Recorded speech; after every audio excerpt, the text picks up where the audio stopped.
At 04:15 hours, the South China Sea was deceptively calm. A thick mist clung to the water near the Spratly Islands, reducing visibility to less than 3 miles. To the radar operators aboard the Lhasa, a Type 055 Renhai-class destroyer, the pride of the People's Liberation Army Navy plan, the scope showed exactly what they expected: weakness. A solitary Arleigh Burke-class destroyer, the USS John Finn, was transiting through the disputed waterway. It was alone. It was isolated. And to Admiral Zhang, commanding the planned Southern Theater Task Force from the bridge of the Lhasa, it was the perfect target to make a statement. Beijing had ordered a forceful demonstration of sovereignty. Zhang had 14 warships at his back: 2 Type 055 cruisers, 6 Type 052D destroyers, and 6 Type 054A frigates. A massive wall of steel and missiles designed to push the Americans out of the first island chain forever. Zhang looked at the tactical plot: 1 American ship against 14 Chinese leviathans. The math was simple. He ordered his flotilla to surround the American vessel and initiate lock-on procedures, a direct threat of imminent destruction. He thought he was the hunter tightening a noose around a stray dog. He didn't realize he was a mouse walking into a room filled with mousetraps, and the John Finn was just the cheese. Unknown to Beijing, the John Finn wasn't alone. It was merely the only ship emitting radar. 300 feet beneath the surface, running silent on battery power, the USS Connecticut and USS Seawolf, the 2 most advanced attack submarines ever built, had been tracking Zhang's fleet for 12 hours. They were positioned directly beneath the Chinese formation's blind spots, their acoustic signatures lower than the background noise of the ocean current.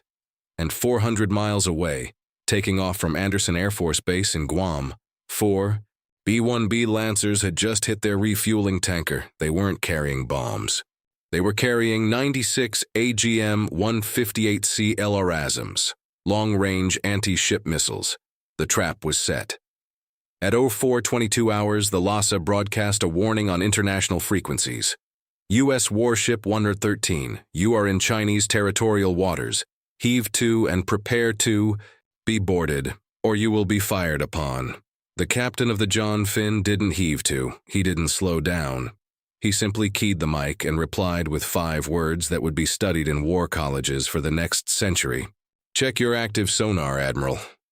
Admiral Zhang frowned. He ordered his sonar operators to go active, sending high-energy pings into the depths. The return that came back froze the blood in his veins. The Connecticut had opened its outer torpedo doors. The acoustic transient, the sound of metal sliding on metal, was deliberate. It was a message. "We are right here." Zhang realized his mistake instantly. He shouted for an emergency turn for the fleet to scatter. But physics is cruel. A 13,000-ton cruiser takes minutes to turn. A Mk-48 AD cap torpedo takes seconds to close the distance. At 4:25 hours, the ocean erupted. The silent slaughter. "Hey everyone, John A.G. here. What we are walking through today is a fictional scenario, but every weapon system, every tactic, and every capability we're discussing is very real. This is what naval analysts call a distributed lethality event. It's not a fair fight. It's a massacre by design." The first 6 minutes of the engagement were defined not by missiles in the air, but by explosions under the water. The USS Seawolf and USS Connecticut are the apex predators of the deep. They carry the Mk-48 Advanced Capability torpedo. This isn't a movie torpedo that hits the side of a ship and makes a hole. The AD cap is wire-guided, smart, and creates a steam void beneath the keel of the target ship. When the void collapses, the ship's back breaks. At 04:26, the first torpedo found the Type 052D destroyer Kunming. There was no splash, no warning trail of bubbles on the surface, just a sudden violent upheaval of water that lifted the 7,500-ton Nano warship 10 feet into the air. The keel snapped instantly. The ship broke in 2 like a dry twig. 30 seconds later, the frigate Yulin disintegrated. The Seawolf had fired a spread of 4 torpedoes, and every single one found a home on the An. bridge of the flagship Lhasa, chaos reigned. The anti-submarine warfare, ASW, helicopters were scrambling to launch, but the water was churning with debris and the acoustic environment was a nightmare of explosions and sinking metal. The Chinese sonars were deafened by the death throes of their own fleet. Admiral Zhang tried to engage the USS John Finn, assuming the destroyer was coordinating the sub-attack. He ordered a massive saturation strike. "All batteries, fire on the American destroyer!" 6 Chinese ships launched a volley of 24 YJ-18 anti-ship cruise missiles. These are supersonic killers. Against a normal ship, 24 missiles is a death sentence. But the John Finn had activated its trump card, the Sea-Whip Block 3 electronic warfare system. To the Chinese radar seekers, the John Finn didn't exist in one place. It existed in 50 places. The electronic jamming was so intense, so precise, that it created phantom ships all over the horizon. The YJ-18s, confused by the wall of electronic noise, scattered. Some flew harmlessly into the ocean. Others locked onto the radar returns of the sinking Chinese frigates nearby. Of the 24 missiles, only 2 managed to find a clean track on the American destroyer. The John Finn's Aegis system engaged automatically. SM-2 missiles leaped from the vertical launch cells, intercepting the threats 3 miles out. The John Finn was untouched. By 05 hours, 35 minutes into the engagement, Admiral Zhang had lost 4 ships to submarines. He was blind to the underwater threat. He was unable to hit the surface threat, but he still had his heavy hitters. The 2 Type 055 cruisers were still afloat. He had massive air defense radars. He believed he could weather the storm, regroup, and hunt down the submarines. He didn't know that the sky was about to fall. The black sky, while the submarines were breaking the backs of the escorts, the 4 B-1B Lancers from Guam had reached their launch basket. They were 300 miles away, well outside the range of China's HQ-9 air defense missiles. The B-1B is often called the Bone. It's a supersonic heavy bomber that carries more payload than any other jet in the U.S. Air Force. Today that payload was the AGM-158C LRASM. This missile is terrifying. It's stealthy, it's autonomous, and it talks to its friends. At 05:02 hours, the bomb bay doors of the 4 Lancers opened. In rapid succession, 96 missiles dropped into the airstream, their wings deployed, their turbine engines ignited, and they dropped down to skimming altitude, 10 feet above the waves. They didn't fly in a straight line. They flew in a swarm. Using AI data links, the missiles communicated with each other. "I'll take the radar on the left. You take the cruiser on the right. If I get shot down, you retarget to cover me." To the Chinese radars on the Lhasa, the sky was empty. The LRASM is designed to be invisible to the specific frequencies used by Chinese warships. They wouldn't see the swarm until it was too late. At 06:30 hours, the swarm crossed the horizon. Admiral Zhang's radar operators finally screamed, "Vampire! Vampire! Massive inbound contacts! Bearing 090! Count is impossible! Too many!" The sky to the east was dark with skimming missiles. The Type 055 cruiser is designed for this. It has a massive vertical launch system with 112 cells. Its Type 346B radar is state-of-the-art. The Chinese ships unleashed a wall of defensive fire. HHQ-9 long-range missiles, Type 1130 Gatling guns spinning at 10,000 rounds per minute. It was impressive. It was loud. And it was mathematically insufficient. You can shoot down 10 missiles, maybe 20, but 96, coming from different angles, performing random evasive maneuvers. The first LRASM slammed into the superstructure of the destroyer Hefei. It didn't use a massive explosion. It used a shaped charge to punch through the hull and detonate inside the Combat Information Center. The ship went brain-dead instantly. The second missile hit the Lhasa's main radar array. The eyes of the fleet were gouged out. Then came the hammer blows. The LRASMs were programmed to prioritize the largest targets. The 2 Type 055 cruisers, the most powerful surface combatants China possesses, absorbed 12 missiles each. The Lhasa shuddered under the impacts. Fire control was gone, propulsion was gone, the bridge was a smoking ruin. Admiral Zhang, wounded and dazed, looked out the shattered windows. His fleet wasn't fighting anymore, it was burning.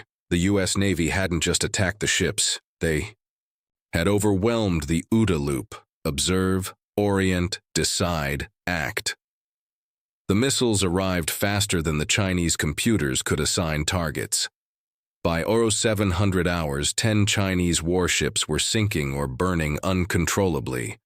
The sea was covered in oil and smoke. The battle wasn't over. The U.S. Navy operates on a doctrine of total domain dominance. You don't leave wounded ships to report back. You finish the job. The USS John Finn, which had been playing the role of the bait, now became the executioner. With the Chinese heavy cruisers blinding and burning, the American destroyer moved in. It wasn't firing missiles anymore. It was using its 5-inch gun to finish off the crippled frigates that were still trying to launch weapons. Meanwhile, the data link from the B-1Bs had painted the picture for the rest of the U.S. fleet. 2 squads of F-35C Lightning IIs from a carrier, group operating in the Philippine Sea, 500 miles away, had arrived on station. They didn't need to drop bombs. Their job was to ensure no Chinese aircraft could intervene. A flight of J-11 fighters scrambled from a base in the Paracel Islands, tried to enter the kill box. They were engaged by AIM-120D AMRAAM missiles fired by F-35s they never saw. The Chinese pilots were shot down 40 miles before they even turned on their targeting radars. At 081 FEM hours, 4 hours after the first torpedo was fired, the last operational Chinese radar in the task force went silent. The Type 055 Lhasa, listing 40 degrees to port, began to capsize. The damage control teams had fought bravely, but you cannot fight physics. 12 anti-ship missiles had turned the hull into a sieve. As the massive cruiser rolled over, it took the ambitions of the plan's Southern Theater Command with it. 14 warships, over 4,000 sailors, billions of dollars in hardware, gone. The USS John Finn finally turned south, flanked now by the surfaced submarine USS Seawolf.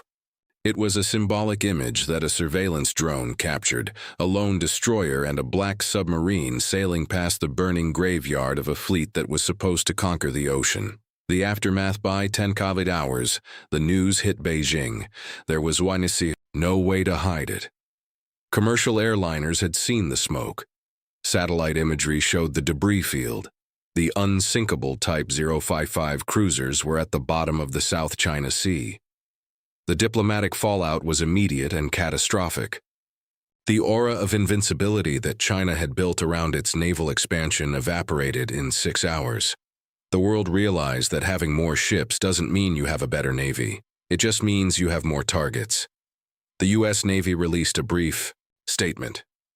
U.S. forces conducted a freedom of navigation operation and successfully defended against unprovoked aggression. We remain committed to a free and open Indo-Pacific. Cold, clinical, terrifying. This fictional scenario highlights a critical reality of modern naval warfare. We focus on ship counts.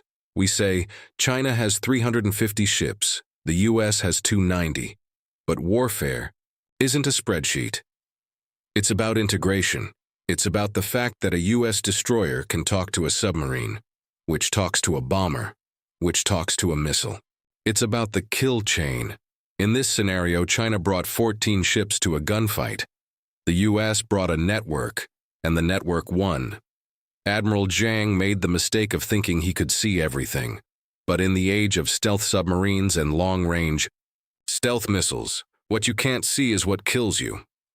The loss of 14 warships in 6 hours would likely topple the strategic balance of the Pacific for a decade. It would force a complete rethink of carrier doctrine, island bases, and missile defense. But perhaps the scariest part is that the U.S. Navy didn't even use a carrier strike group to do it. They did it with a destroyer, 2 subs, and 4 bombers. Imagine what happens when the carrier shows up. If you want to see what happens when the full might of a U.S. carrier strike group goes toe-to-toe with a land-based missile network, you need to watch this video right here. It's even more intense. I'm John A.G. See you in the next one.